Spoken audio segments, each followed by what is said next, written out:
আয়নাঘর নামটি শুনলে মনে হতে পারে এটি একটি সাধারণ ঘর যেখানে মানুষ আয়নার সামনে গিয়ে দাঁড়িয়ে নিজের প্রতিবিম্ব দেখে, কিন্তু মোটেও সেটি নয়। এটি একটি প্রতীক যা ইতিহাসের অন্ধকার অধ্যায়গুলির মধ্যে একটিতে জড়িত আছে।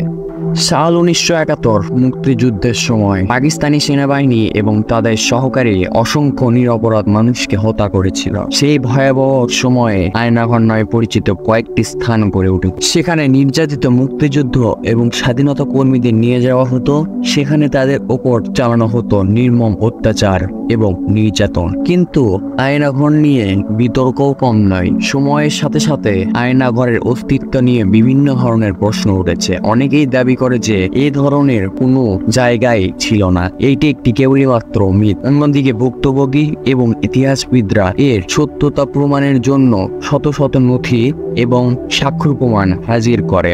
আয়নাঘর নিয়ে বিতর্কের ঘটনার মধ্যে সব থেকে বড় উদাহরণ হলো 2013 সালের শাহবাগ আন্দোলন। সেই সময় আয়নাঘর শব্দটি নতুন করে আলোচিত হয়। কাদের মোল্লার মতো যুদ্ধাপরাধীদের বিচার চেয়ে করা এই আন্দোলনে আয়নাঘরের প্রসঙ্গ বারবার উঠে আসে।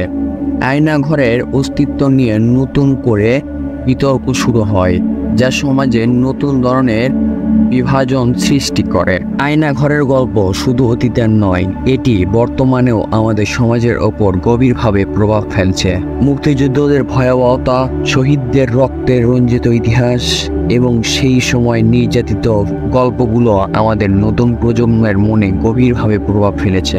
আয়নাঘর একদিকে একটি ভয়াবহ অতীতের স্মৃতি, অন্যদিকে এটি আমাদের আজকের সমাজের ন্যায় বিচারের প্রশ্নগুলিকে তীব্রভাবে সামনে নিয়ে আসে। তাহলে আয়নাঘর নিয়ে আমাদের ভবিষ্যৎ কি?